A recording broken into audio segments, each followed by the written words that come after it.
ancient proverb you may have heard before. It states, "Give a man a fish, and he will eat for a day. Give a man a school of fish, and he will make amazing 3D animations in Adobe After Effects." Hi, I'm Noel from creationeffects.com. Here's a picture of me. As you can see, I'm happy as a clam today because I get to show you a new template that I'm very excited about. It's called Schools, and it lets you create schools of fish and underwater scenes in After Effects. I'm going to show you how to use it in a minute, but first let me quickly tell you about its features. With this effect, you can just drop in an image of a fish and you'll immediately have a 3D school that you can customize and animate. And these fish look really good because they're oscillating in 3 dimensions. And also because we have all these other watery effects that add to the realism.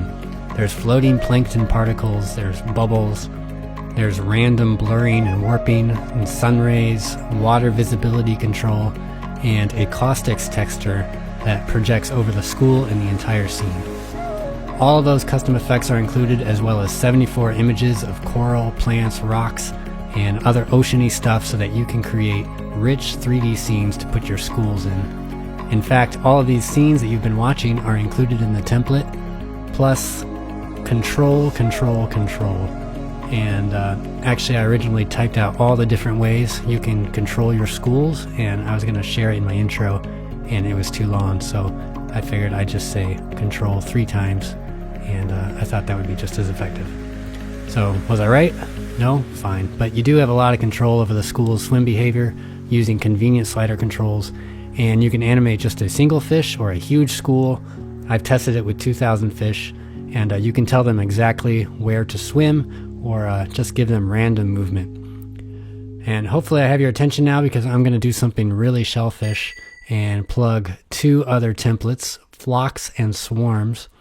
Those 2, along with schools, are part of the same series, so you can check those out at creationeffects.com and get the bundle at a discount if that interests you. Alright, there's a lot to cover, so let's dive right in. And by the way, I want to apologize in advance for all the ocean puns. Normally I prefer dry humor myself. Anyway, I didn't want to have them, but I didn't really have a choice. And you might be wondering, how did he not have a choice? He made the video, so good for you. I'm going to cover the most important stuff first. I'll start with creating a basic school, and I'll talk about the layer setup and how the school works. Then I'll show you how to add fish. I'll go through the controls for customizing the swim behavior. Then I'll show you how to animate the school to swim on a specific motion path. Next, I'll go over how to make really large schools of fish because that process is a little different. And I'll show you the marine mammals and what you can do with them. Then we'll look at the 3D scenes. I'll go over all the extra effects, including caustics and water visibility. And I'll show you how to import a school and multiple schools into a scene. And I'll show you how to duplicate schools. And finally, I'll end with some troubleshooting tips that you'll want to see if you're using any version of After Effects older than Creative Cloud 2017. So this tutorial will be a little long, but that's because there's so much to go over. I'll actually be moving through it pretty fast, and if you stay to the end, I think you're going to learn a lot about After Effects and how it works. So let's begin. School is in session. Opening the zip file. There is a correct and wrong way to open your zip file so that you don't get errors in After Effects. So if you're on a PC, be sure to right-click the zip file and choose the Extract All option. And if you're on a Mac, you can just double-click it. And when you open the project file inside, you should see some instructions here and hopefully the Effect Controls panel. If not, just go to Window and click Effect Controls. And you're going to want this panel to be really wide because there are controls with long names and you'll need to be able to read them. And so let's make a school of fish. It's really easy. First, you want to figure out which fish you want to use. And you can open this Images folder and the Fish folder, and you'll find 37 images in here. So, just fish around and find the one that you like. And once you know which fish you're using, you can then decide how many segments you want to use. So in the Create Your Own School folder here, you can see that we have several folders for the different number of segments. The segments are how many different sections are oscillating in each fish. So it's kind of like the resolution of the fish. The more segments a fish has, the more flexible it is. So this 10 and 20 segment fish, you should really only use that if you want a school of eels or snakes. Most fish look good with 4 or 5 segments. If it's a particularly flexible or big fish, you can use 7. I'm going to use 5 segments for my dory fish. There's a comp named Put Your Fish Image in Here. And can you guess what we do with that? Yes, good. We put dory in there. And you'll see a guide in there and some instructions. And this basically says you can bring in any fish image. It should have a transparent background. And it should be facing to the right. And it should fill the width of the comp. And also, important note, if you bring in a fish and it's taller than the comp, don't scale the fish down because it has to extend all the way from side to side. Just open the composition settings and increase the height of the comp. And then you'll need to open the segmentation folder and change the height of all of these segment comps as well. You can just use the shortcut Control or Command K to open the composition settings and then enter in the same height that you put before. And if the fish is shorter than the comp, then you're fine. You don't need to shorten the comp. I'll open up the school comp now, and we should see a school of surgeonfish that are already swimming around kind of randomly. And there's an instructions layer at the top that you can unhide and read. And there are instruction layers in pretty much every comp. And then also some of these layers have marker notes that you can double click and read the notes for that layer. You'll probably want to set the preview resolution to half so that you can preview faster. And also, if you want to work in a different resolution, that's no problem. The effect will work the same in any resolution. Just open the composition settings and set your comp to 4K or whatever you want. All right, let's preview this comp and you can see what it looks like with the default settings. All right, before we customize it, let me explain what's going on here. I'll make our timeline nice and big. Every school has one leader fish at the top, and the leader will be all yellow layers. So you can see this one fish is made of 5 layers, 1 layer for each segment. And underneath the leader fish, we have multiple follower fish, which are the blue layers. And again, each follower fish is a group of 5 layers, and the segments are in order, with segment 1 at the top and segment 5 at the bottom. And now you might be wondering, that's a lot of layers. What if I want like 300 fish? Well, that's no problem. After Effects can handle it. I was actually really surprised at how fast the school is rendered. And if you needed even more, like over 1,000 fish, there's an option for that as well that we'll get to in a moment. So anyway, the follower fish are all doing what the leader fish is doing and swimming where he swims, but on a delay and with a certain amount of random behavior mixed in there. As for how the fish are oscillating, let me take you to this oscillation previews folder so you can see, and I'll open the 5 segment one and play it back. So this is a top view of the fish swimming in place. Since we're looking down on the fish, all those 2D segments just look flat, and they are, but we can see now that they're oscillating in 3 dimensions, which is what gives the fish the appearance of having depth. And even when the fish is swimming toward the camera, it still appears to have some depth if it's oscillating. Back in my school comp, let's go over changing the number of fish in our school. Removing fish is easy, just select the layers and hide or delete them. To add fish, you can just duplicate any of the follower fish, which again are the blue layers. And there is a correct process for doing this. Be sure to select all the layers of the fish. So you can click the top layer and then shift click the bottom layer, then duplicate them, Control or Command D. And while they're still selected, drag them down to the bottom. It's important to drag them to the bottom because the segments have to stay together and in the right order, or the fish won't work right. You can also duplicate a bunch of fish at once. It's the same process. You just select multiple fish, duplicate, and then drag them down to the bottom. So let's start customizing our school. I'll select the school control layer, and then in the effect controls panel, you can see we've got a bunch of controls separated into categories. And let me go over a few of these first ones. The random seed control at the top, this will add completely new random movements and positions to your fish. So if you don't like how they're swimming or turning, you can just put in a new value here. And you can adjust the size of the fish, of course. So just click and drag the value and you can scale them up. Actually, yeah, I don't know if that one counts. That's an After Effects term. Can we just take that off the counter, please? Thank you. And a little further down, we have what I call the water visibility controls. So this is what I came up with to make it so that the fish and scene elements disappear into their background as they get further away from the camera layer.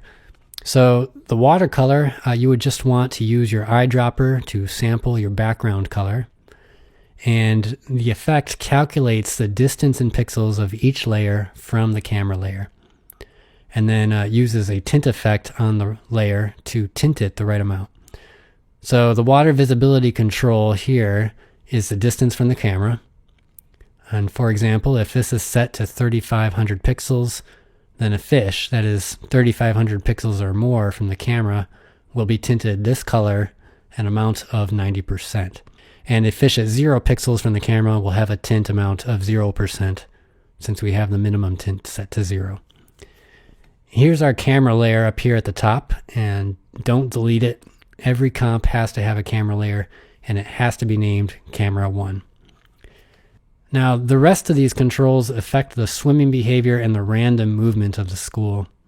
Again, you don't have to use random movement. You can give the school a specific motion path, but even with a motion path, it's good to give them some random movement to make them look more organic and natural. The movement, and this entire template really, is ruled by the wiggle expression. And if you don't know what the wiggle expression is, you will after using this template. And so that you can understand how to use the controls better, I've set up this quick example to let you see what multiple levels of wiggle does to a layer. I'll make this really quick. I've got a circle shape here, and I'll reveal its position by typing the P key. And I'll alt-click the stopwatch to add my expression. And I know there's this school of thought out there that expressions are really complicated and scary, and that's a bunch of carp.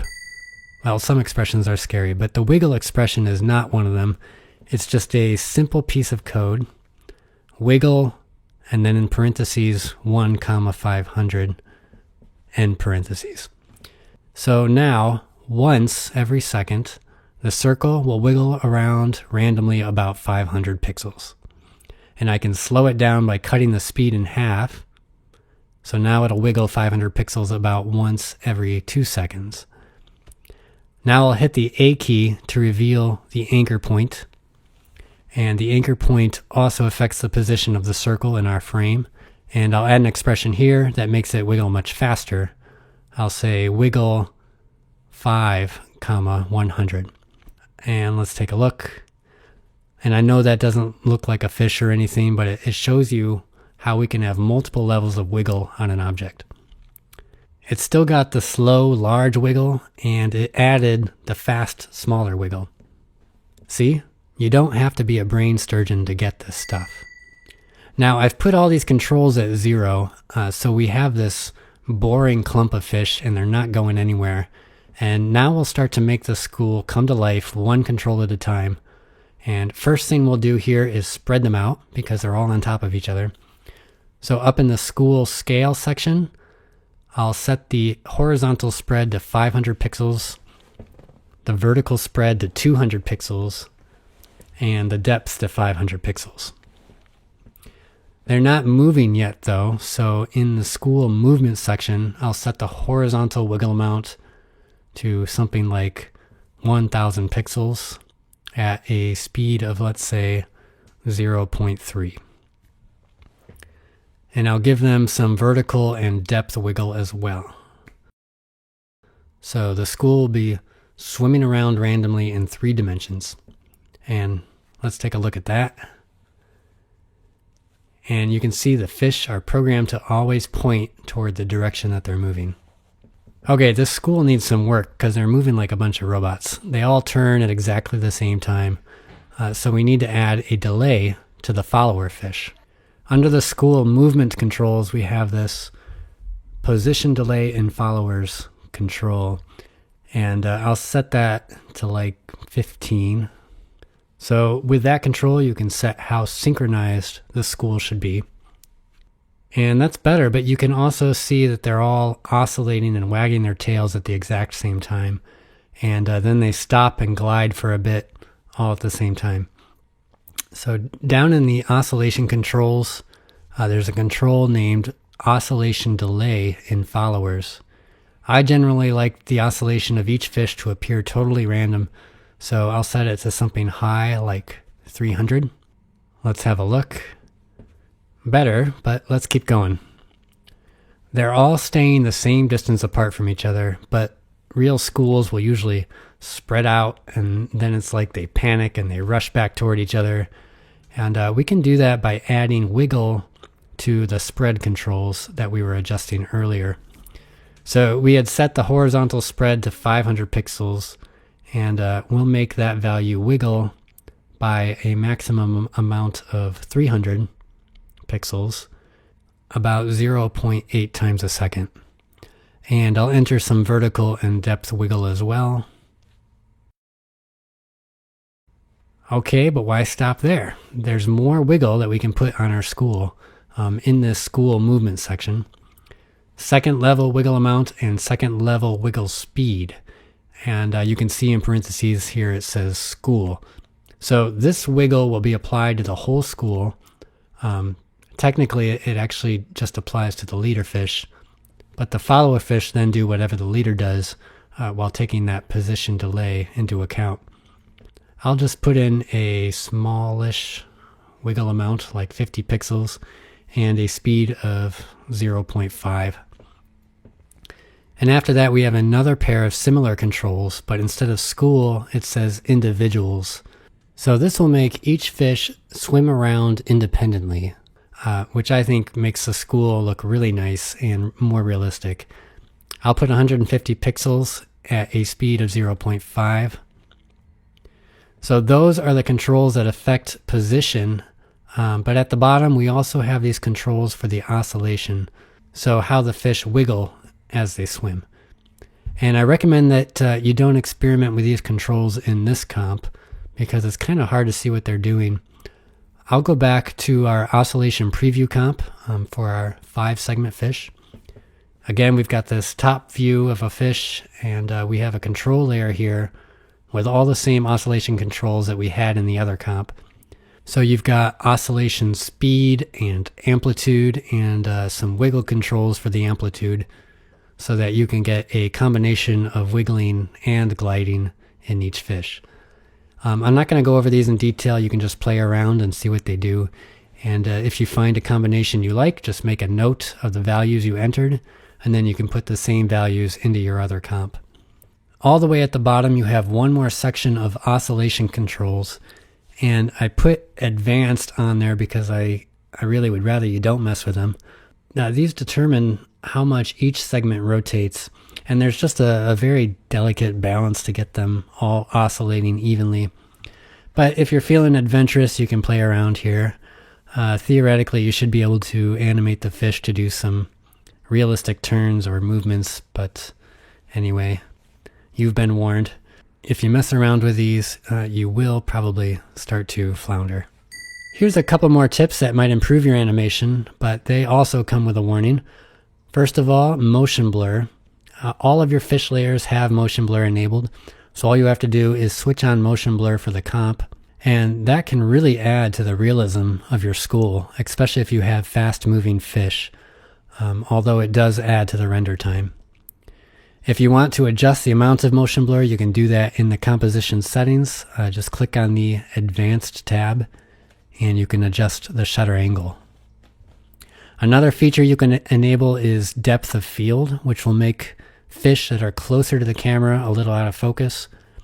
Just double-click the camera layer, and you can check Enable Depth of Field here, and then lower the f-stop to something like 1 or less.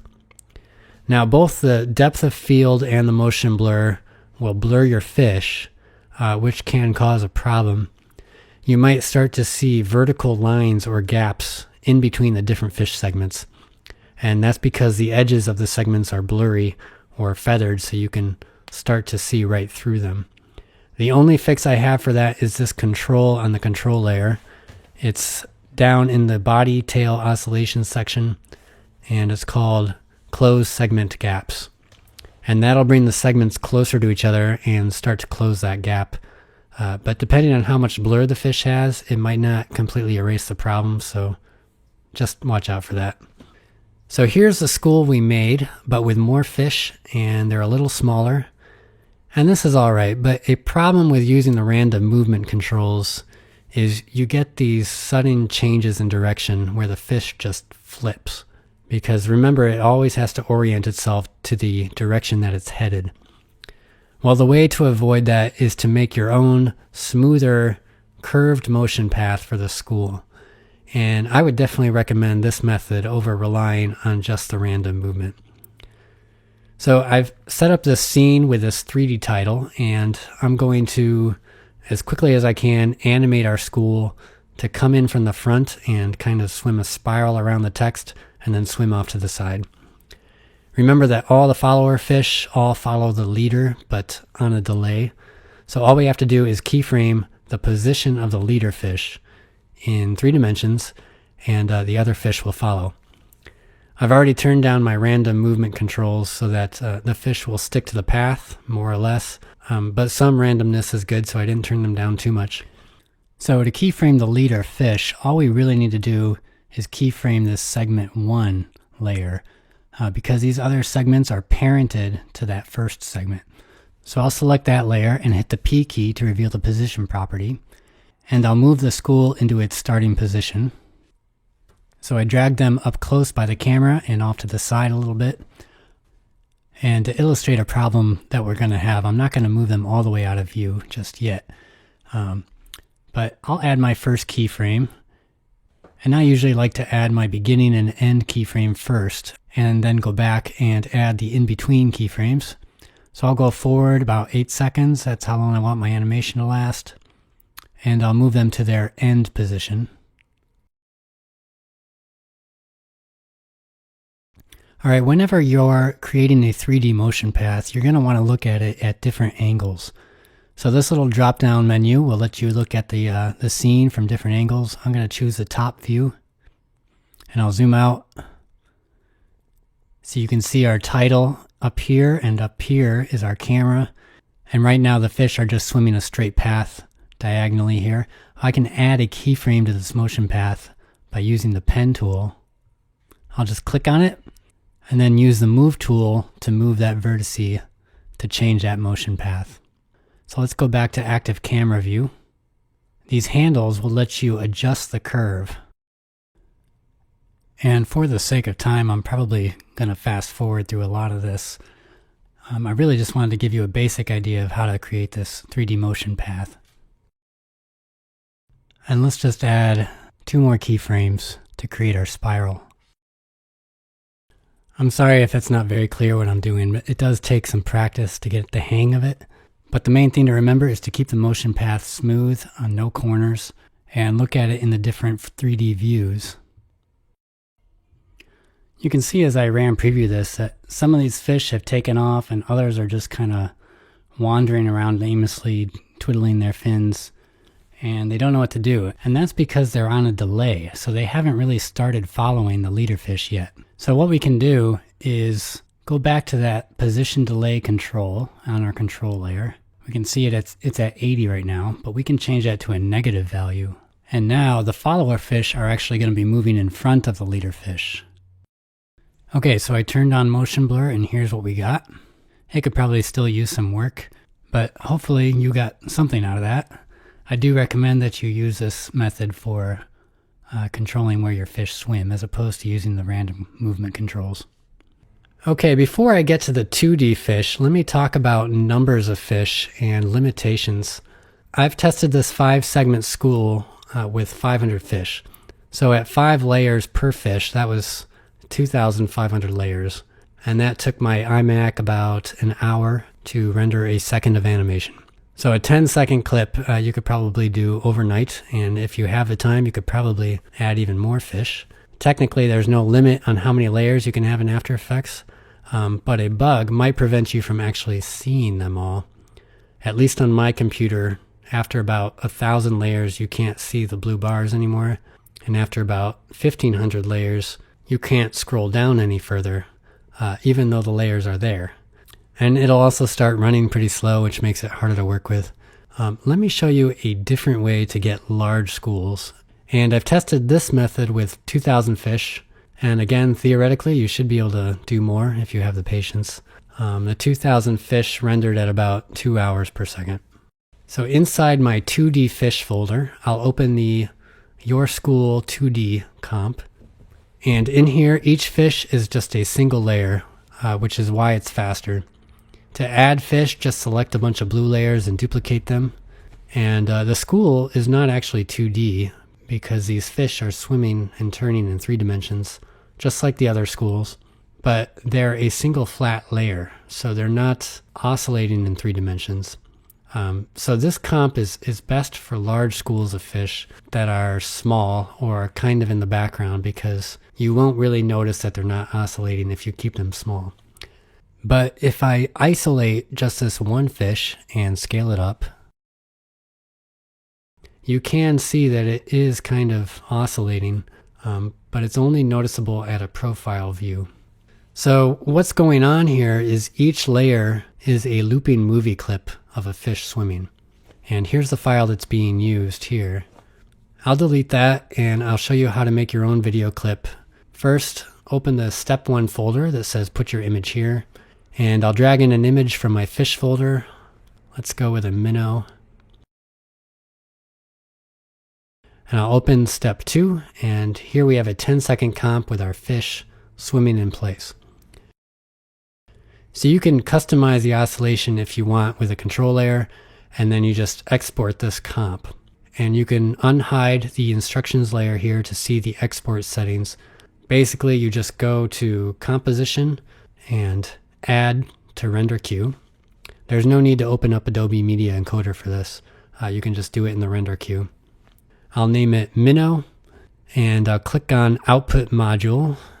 We need our movie to have a transparent background, or what's known as an alpha channel. So I'll keep this at QuickTime, and I'll click on Format Options.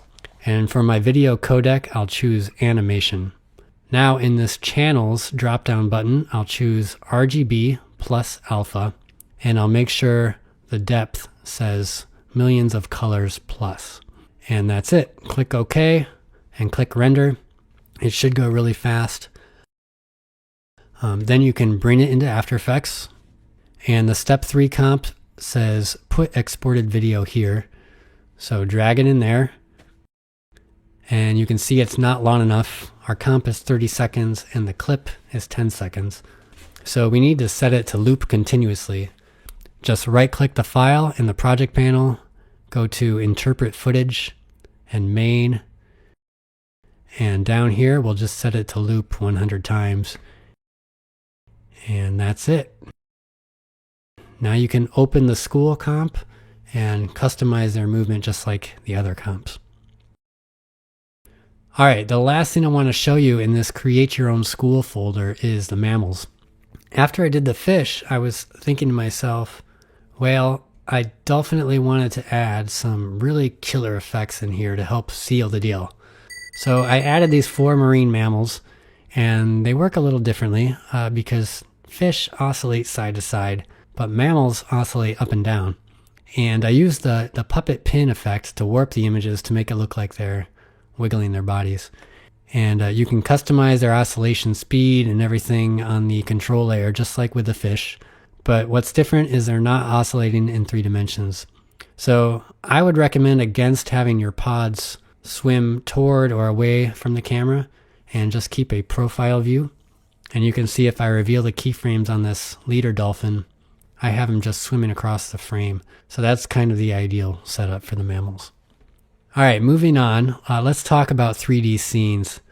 I have 7 completed scenes, and you saw them in the demo video if you watched it. Depending on the popularity of this template, I might add more in the future. I'll open up Sandy Reef. That's a pretty basic one.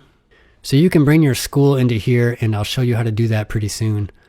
But let's look at what this scene is made up of. Down at the bottom usually is where we have all of our images of coral or plants or whatever. These are just 2D images positioned in 3D space. And these all come from the images folder in this scene elements folder. So there's lots of stuff in here that you can use to build your own 3D scenes if you want. They're all from the public domain, so there's no copyright issues, and they've all been isolated with a transparent background. I can't make a whole scene for you right now, but the basic idea is you bring in an image and enable 3D for the layer and open its position property and scale, and then you can place it wherever you want.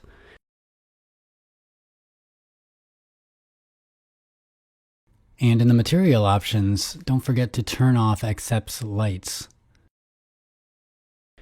And always be sure to add a tint effect for the water visibility. I can just copy it from one of these other layers and paste it in there, and it'll tint the layer the right amount depending on how far it is from the camera. And just remember, each scene has to have a camera layer in it, and it has to be named camera 1. And you don't even have to use it. You can turn it off if you want, but it needs to be there in order for water visibility to work. If you select the camera layer and type the E key 2 times, it'll reveal all the expressions on the layer. So you can see we have 2 simple wiggle expressions on the position and on the orientation of our camera. And that's because cameras aren't usually on a tripod in the ocean. Someone's holding them and they're kind of floating back and forth with the current. So you can edit these values if you want, or just click the little equal sign icon to turn them off. If you want to customize the water visibility for your scene, you can do that in this scene control layer. You'll recognize these controls as just like the controls for the school. And then the very first control here is caustic's brightness. So you can control how bright this shadowy texture is on the layers that are set up to receive it. And we're about to get into that in a minute, but let's take a quick look at what else we have going on in our scene.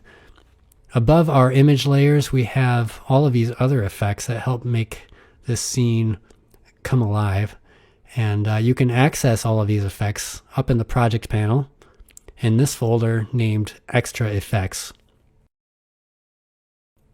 So we've got lots of stuff in here, and you can just unhide any layer to see what it does to this still image at the bottom. There's blurring and warping and bubbles, floating specks, sun rays. You can customize any of these using the slider controls on each of the layers. And with most of these, you can just copy and paste the layers into your scene, but read the marker notes because there might be some specific instructions for applying the effects. And this random blurring effect, for example, probably requires some explanation. This layer here has this camera lens blur effect, and the effect references this layer underneath it, random blurring map. It uses it to determine where and how much to blur your scene. So this map layer, if I unhide it, is just a black and white texture that is constantly evolving. And this is a pre-comp, so if I double click it, I can get in there and use the slider controls on this layer to customize the texture. The white areas will be blurred the most, and the black areas will be blurred the least. And so what you need to remember when copying this effect into your scene is not only do you have to select and copy both layers together, but after you paste them in, you have to repair that link to the map layer. So in the camera lens blur effect, go to the blur map section and set layer to your random blurring map layer. Let's look at some of the other extra effects that are in here.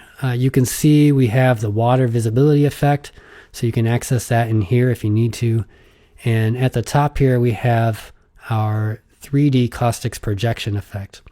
This one is pretty important, and it's how we get that moving texture on our school and our scene, which imitates sunlight shining through the surface of the water.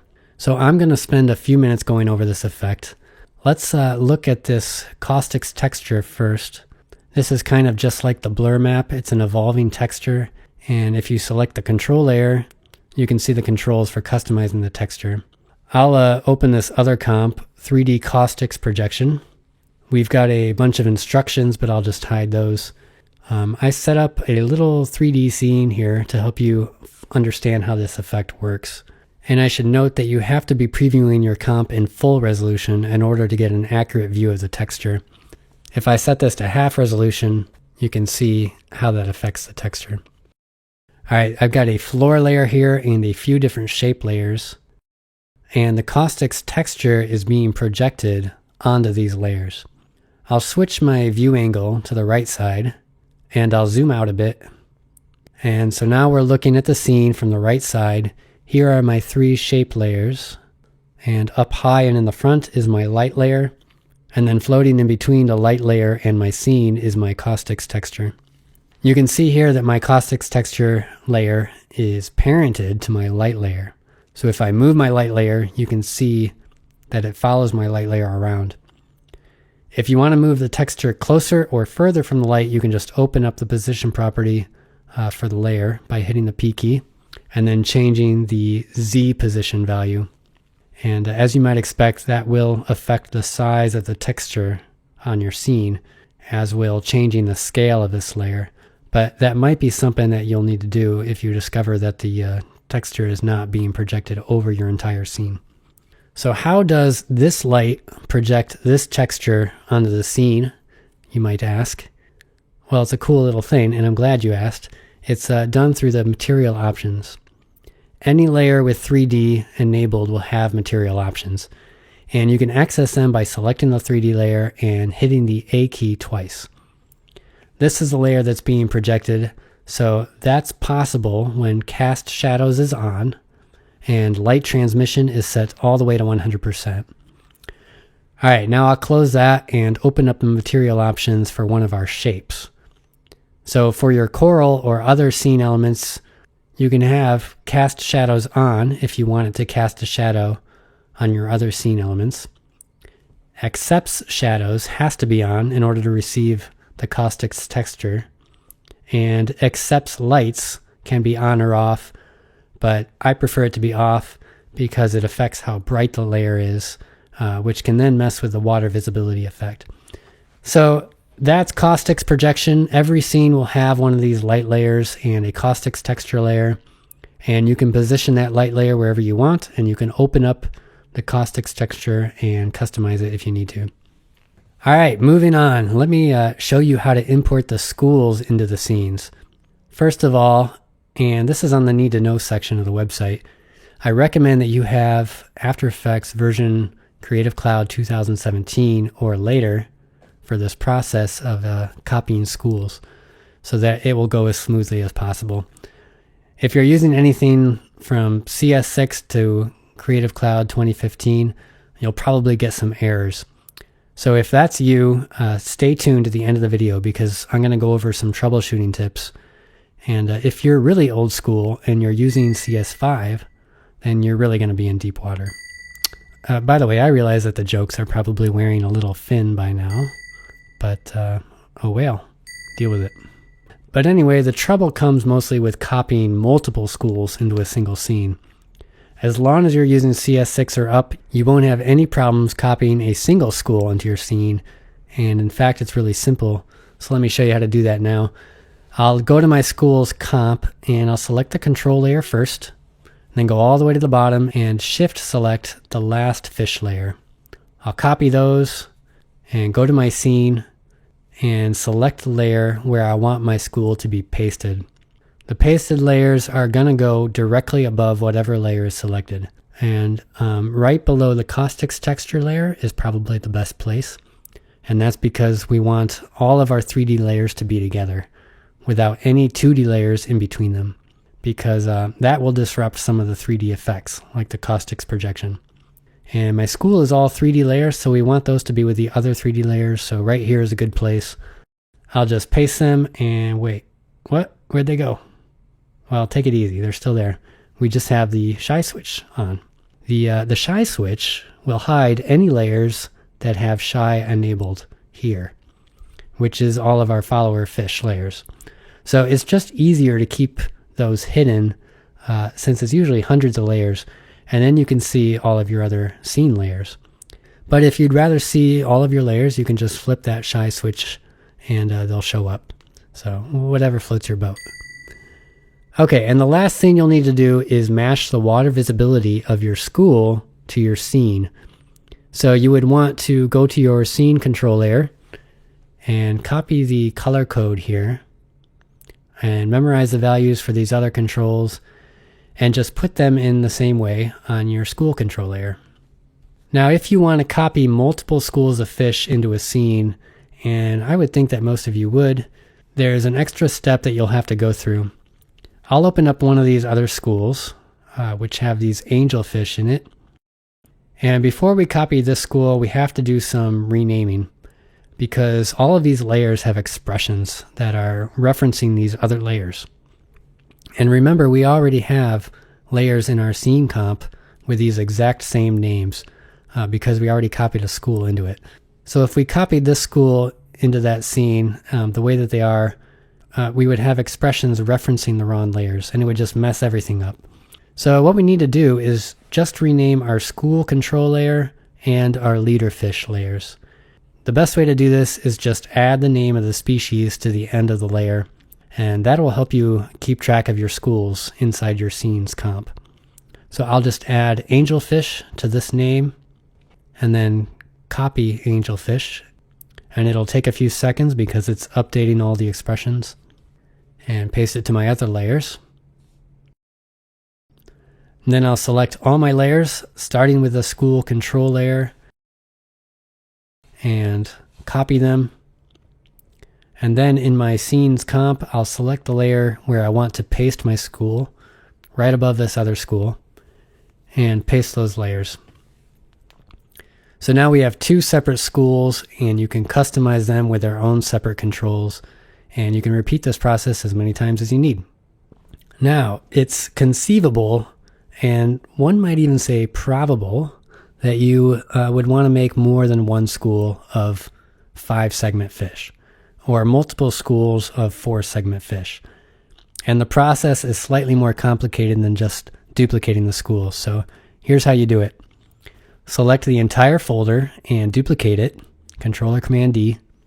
Now inside the duplicated folder, you can put a different species of fish inside the put your fish image in here comp. And then we got to do some replacing because now, like in this segment 1 comp, this still has the fish image from our original 4-segment fish folder in here. So we need to swap it with this comp here.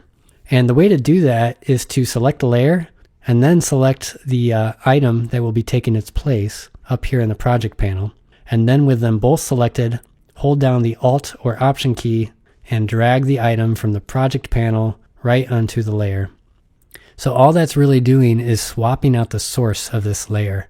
All of the settings and effects on this layer will be preserved. So we need to do that with each of these segment comps. And then open up the Your School comp, and we got to replace all of these layers with the new correct fish segments. And what I do is just go down and select all of the segment 1 layers first. Just hold down Command or Control to select multiple layers. And when they're all selected, go up here and select the segment 1 comp. And with them both selected, hold down Alt or Option, and then drag it on top of one of those selected layers. And then I would just do that process over again with the segment 2 layers and then the segment 3 layers and so on. So I'm sorry if that process is a little cumbersome. That's just what you got to do. I didn't make it that way on purpose. Okay, we're getting close to the end here. So troubleshooting. Like I said, if you're using Creative Cloud 2017 or a newer version, you shouldn't have any problem copying schools into your scene or even multiple schools. It's easy, all right? It's like shooting fish in a barrel. But if you're using any older version, you're probably going to get expression errors during the renaming process. So I'm in CS6 now, and I'll show you what I mean. I'll add needlefish to this control layer's name. And if you're in Creative Cloud 2014 or Creative Cloud 2015, After Effects will tell you about all these errors you're getting, in a little box up here. I'll keep renaming my layers. We're going to have to fix those expressions. But rather than doing that on hundreds of layers, we're just going to copy over the minimum. So the control layer, our leader fish, and one follower fish. So I'll just copy and paste those over to my scene. Now with those layers still selected, I'll just right click one of them and choose Reveal Expression Errors. And that's not bad, there's just a couple errors here. Depending on which version of After Effects you're using, you might have more. But let me show you how to fix them. Just click on the expression box, and we're looking for any of our layer names that need to be updated. So you can see references to the control layer here. I'll add needlefish to those. And here's some references to our segment 1 layer, and I'll fix those as well. And if we did it right, that little error icon should disappear when we click outside the expression box. And once you fix all the expression errors, it's just a matter of repopulating your school by duplicating your follower fish a bunch of times. So that about does it. Hopefully I've whet your appetite, and now you can get to work and start creating some awesome school animations. Don't forget to check out the flocks and swarms templates at creationeffects.com. And there's a lot of other cool effects for After Effects there as well, like custom 3D books, realistic VHS tape effects, glitch effects, old film effects, lots of title effects, ink bleeds, fire and smoke, growing flourishes, flip books, auroras, and over 40 artifacts. So you can convert your video footage into animated artwork in just about any medium that you can think of, like pencil sketches, Van Gogh paintings, claymation, pen scribbles, watercolor, grunge looks, graffiti, and a whole lot more.